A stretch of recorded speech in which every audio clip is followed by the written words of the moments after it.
Welcome to Harsh Reality Broadcast on the 4th of July 2014. As you may hear, I've got a bit of a croaky voice, so please bear with me through this presentation.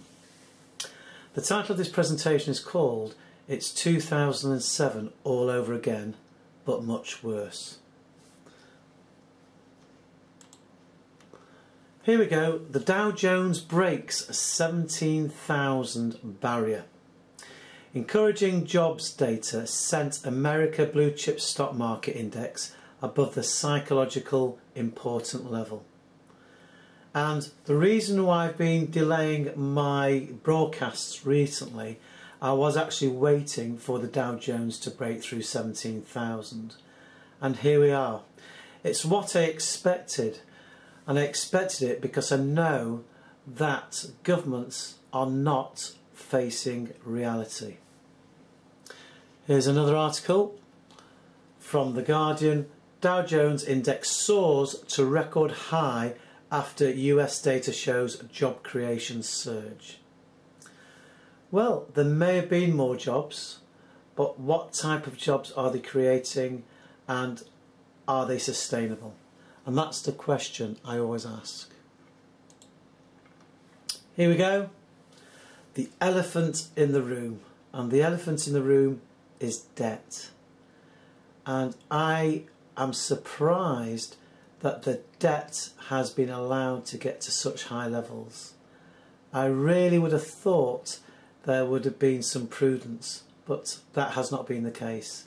It seems that Western governments are prepared just to increase our debt.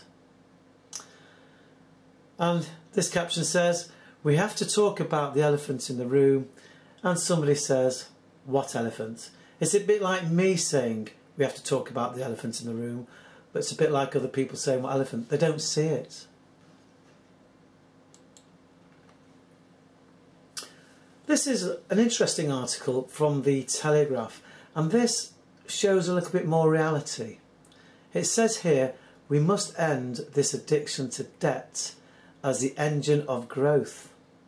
And it says here, "There has been no serious attempt to get to grips with the financial cycle, which requires moving away from debt as the engine of growth." That is one of the most honest, how can I put this?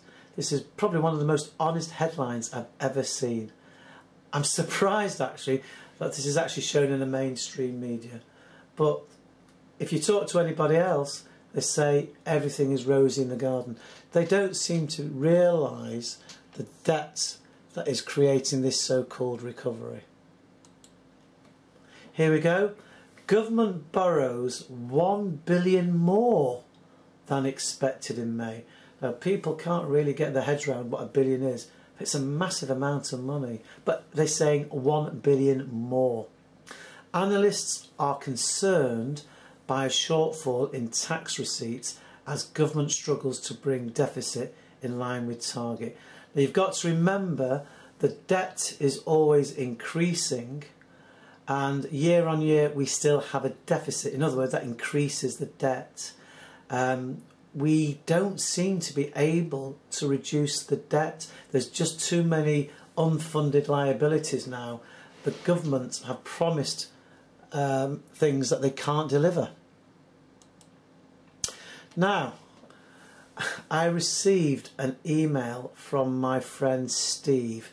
Those that are regular to my channel will know that Steve is one of the cartoon characters. And he's emailed me only today, and I want to read what he's put in this email. First of all, it says, "Morning Tony, how's the life and you? I am still in China. Thought you might like this article. Dow closes over 17,000 for the first time. The Dow Jones Industrial Average, a US stock index made up some of the biggest global firms, close above 17,000 for the first time."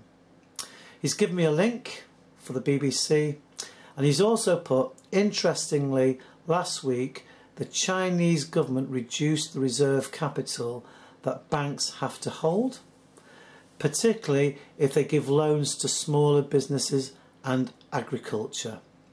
They certainly know how to stimulate the economy here.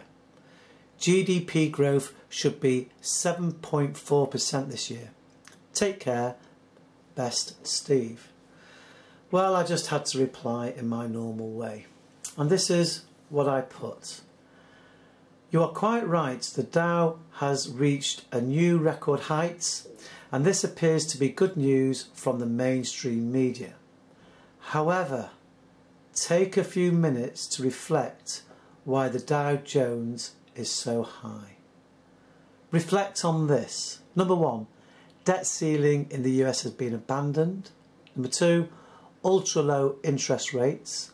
Number three, quantitative easing continues. Steve, these are desperate measures to keep alive a debt-based monetary system that is out of control. It is just like having a credit card and getting the limit extended as you start to max out. It will end in tears, and the more they continue this fairy tale lifestyle, the worse the depression will be. Sorry, Steve, I do not share your optimism. I suspect reality is around the corner. Not sure when matters will get much worse. Depends on how long the elite can get away with it. Must admit, I am surprised that China is prepared to over-leverage. A small amount for a short term is fine, but when it becomes a tool to promote a debt-based system on a long-term basis, I think that's bad. Remember, a day will have to come when the money has to be paid back. So, there is optimism in the air. Steve couldn't wait, really, to send me this email to let me know that the Dow has passed 17,000. On the face of it, it does sound like good news, but remember what has caused the Dow in the first place to go beyond 17,000. Simple, it's debt. People's mindset today I find very, very strange. They don't seem to be strategic planners. They live for the moment. They cannot see the full picture. We have the opportunity to see the full picture with alternative media to give us balance, but people, I find the majority of people are just not interested.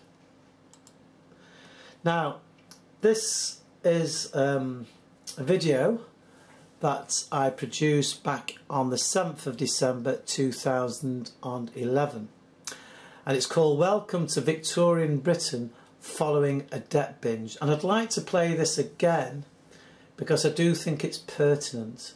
I do think it reflects a lot of people's mindsets. So I'm going to play this to finish off, and just let me know what you think of it. See if this tends to reflect what a lot of people think today. Here we go. Hey Tony, are you going to watch X Factor tonight? No, I didn't know it was on. Guess you are going to watch the football. No, I shall be watching Max Kayser on Russia Today. He has a very good handle on economics. Rather you than me.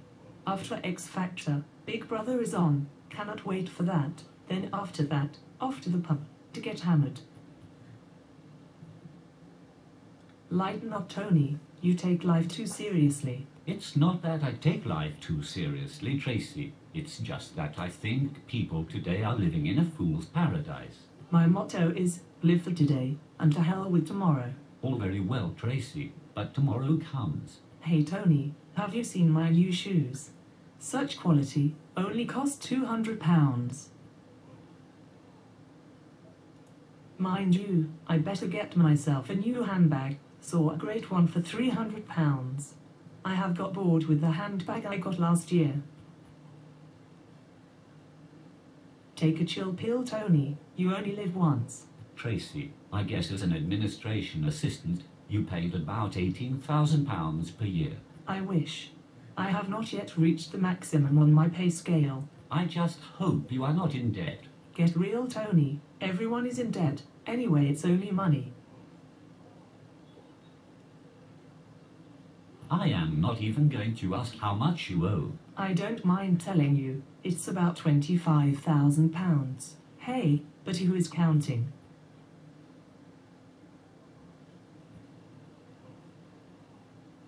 I have maxed out on my 4 credit cards. It is a good job I can get money from those payday loans. Tracy, you have lost touch with reality.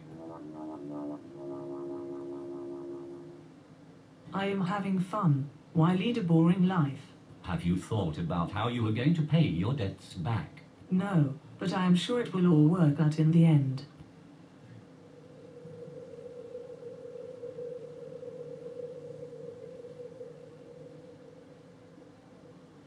Hey Tony, are you okay? Tracy, I am afraid that you have been the victim of consumerism.